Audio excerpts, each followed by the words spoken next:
Selamat pagi anak-anak yang dikasihi Tuhan dimanapun kalian berada. Bertemu lagi pada pagi hari ini dengan Miss Puspa pada devotion pada pagi hari ini. Nah, anak-anak yang terkasih, sebelum kita akan mendengar firman Tuhan, yuk kita sama-sama menaikkan pujian, bukan dengan barang fana. Bukan dengan barang fana Kau membayar dosaku, dengan darah yang mahal, tiada noda dan celah. Bukan dengan emas perak Kau menebus diriku, oleh segenap kasih dan pengorbananmu, ku telah mati dan tinggalkan cara hidupku yang lama. Semuanya sia-sia dan tak berarti lagi. Hidup ini ku letakkan pada mezbah-Mu ya Tuhan. Jadilah padaku seperti yang Kau ingini, bukan dengan barang fana, bukan dengan barang fana. Kau membayar dosaku, dengan darah yang mahal, tiada noda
seperti, jadilah padaku seperti yang kau ingini.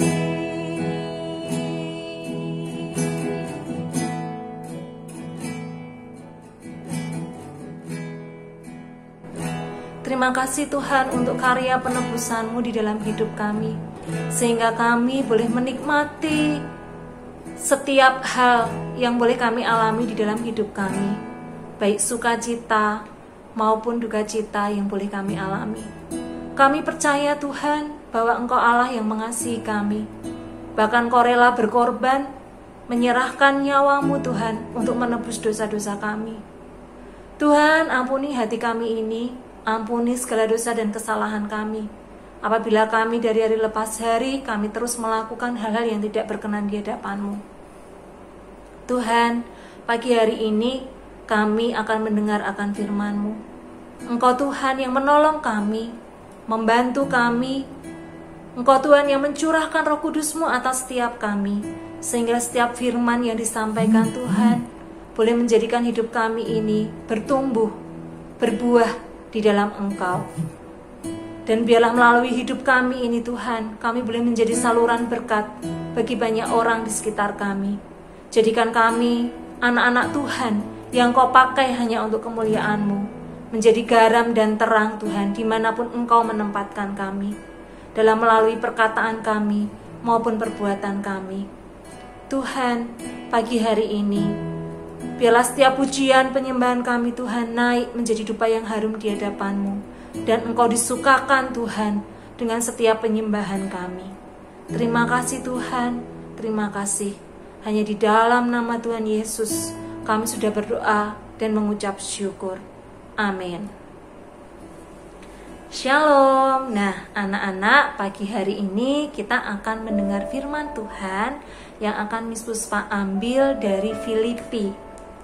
Nah, kitab Filipi berarti ada di perjanjian lama atau baru ya.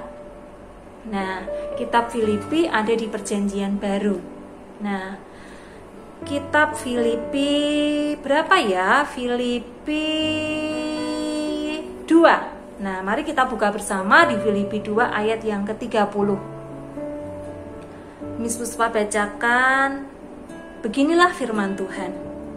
Sebab oleh karena pekerjaan Kristus, ia nyaris mati, dan ia Epafroditus mempertaruhkan jiwanya untuk memenuhi apa yang masih kurang dalam pelayananmu kepadaku.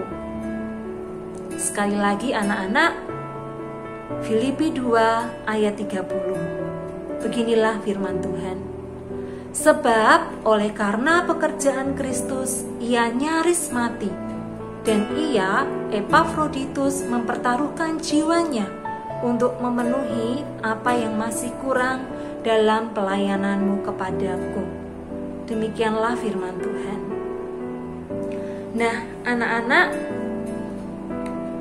seringkali kita mendengar berbagai kisah inspiratif tentang rela berkorban, baik yang tercatat maupun tidak tercatat di dalam Alkitab, tentang tokoh-tokoh iman yang rela mengorbankan dirinya.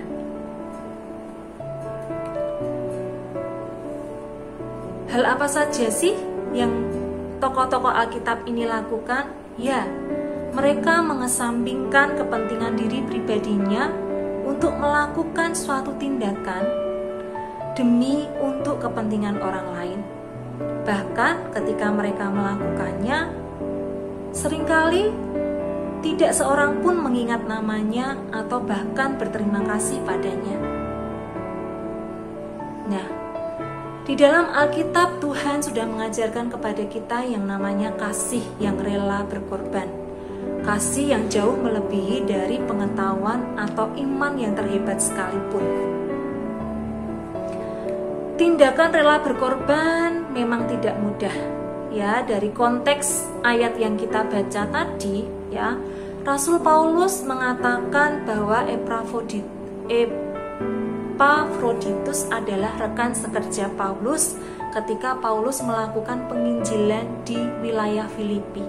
Filipi itu mana sih, Miss? Ya, Filipi itu ada di daerah Yunani, di benua Eropa.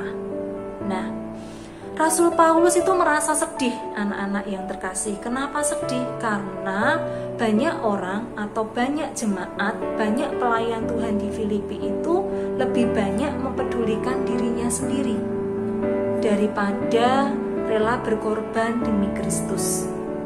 Itulah sebabnya kenapa Rasul Paulus mengucap syukur bahwa dia memiliki rekan sekerja seperti Epafroditus yang nyaris mati dan mempertaruhkan jiwanya demi melayani orang lain. Jika kita berpikir bahwa kita tidak bisa melakukan kasih yang rela berkorban, itu salah besar. Kenapa? Karena Epafroditus memberikan contoh bagi kita semua, memberikan teladan bagi kita semua, bahwa Tuhan sudah memberikan kita kasih. Kasih yang seperti apa? Kasih yang rela berkorban. Yesus pun sudah memberikan teladan kepada kita anak-anak ketika dia menyerahkan nyawanya untuk menebus dosa kita. Dia tidak memikirkan dirinya sendiri. Ketika dia disalib di atas kayu salib hanya untuk menebus dosa kita. Betapa sakitnya, betapa hinanya. Tapi Yesus benar-benar melakukan itu dengan kasih yang luar biasa. Nah, kalau kita sudah diteladani seperti itu anak-anak, kita juga harus bisa melakukannya sebagai anak-anak Tuhan. Karena Tuhan sudah menebus dosa kita, kita pun tentu saja bisa melakukan kasih yang rela berkorban. Kasih yang rela berkorban yang seperti apa sih, Miss? Ya seperti yang Yesus lakukan. Tentu saja kita tidak harus mati, ya. Tapi kita memiliki sikap atau perbuatan yang tidak hanya mementingkan diri kita sendiri. Contoh nih, selain dari Epafroditus tadi, ya, Miss Puspa beri contoh saat Yusuf, ya, ketika Yusuf membuat para saudaranya terpaksa kembali ke Mesir karena pialanya kedapatan ada di dalam karungnya Benyamin.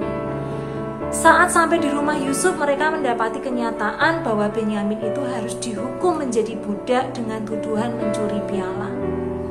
Tapi tahukah kalian anak-anak, ada satu kakak Benyamin yang rela berkorban menggantikan hukuman Benyamin. Siapakah dia? Ya, dia adalah Yehuda. Yehuda tahu bahwa anak dan istrinya menantikan dirinya di rumah.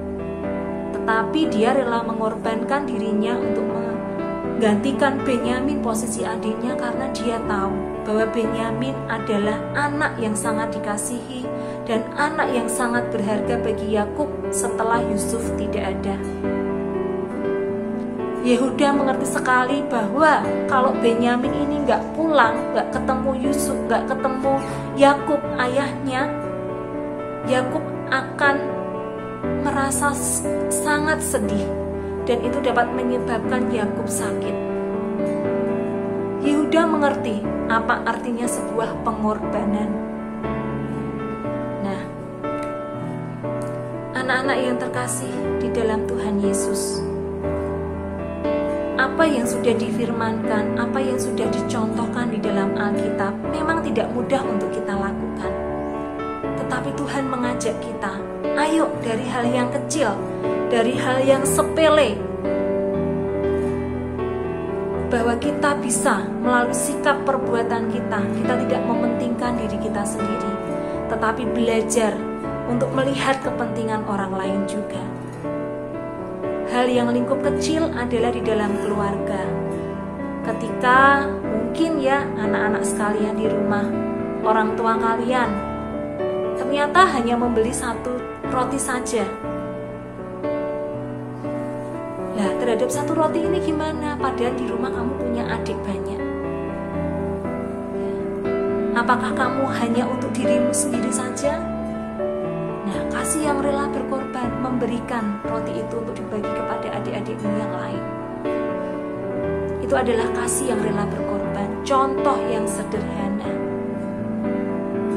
Mengesampingkan kepentingan dirimu sendiri. Atau rela berkorban seperti apa? Oh, kalau kamu sebagai pelajar yang mengerjakan setiap tugas menyelesaikan dengan baik, kamu mengesampingkan nih keinginanmu yang sangat untuk bermain game, keinginanmu yang sangat untuk bermain dengan teman-temanmu, kamu kesampingkan dulu. Itu sudah satu contoh rela berkorban. Aku harus menyelesaikan tugasku, aku harus menyenangkan hati orang tuaku dengan belajar, aku harus mencapai segenap cita-citaku. Untuk mencapai cita-cita tentunya butuh sebuah pengorbanan. Pengorbanan apa? Pengorbanan untuk kamu belajar, pengorbanan akan kesenanganmu, ya, kesenanganmu yang bisa menghambat cita-citamu itu kamu korbankan. Kasih yang rela berkorban seperti apa di masa pandemi, anak-anak? Banyak orang di luar sana yang kehilangan pekerjaan, banyak orang di luar sana yang membutuhkan bantuan dan sentuhan kita.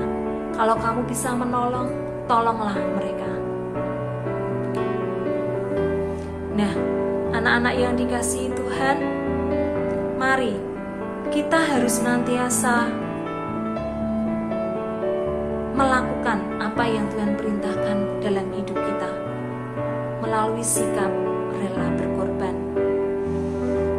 Yesus percaya bahwa anak-anak di rumah akan semakin dewasa, akan semakin bertumbuh, akan semakin berbuah di dalam Tuhan, dalam menjalani setiap aspek kehidupan anak-anak sekalian.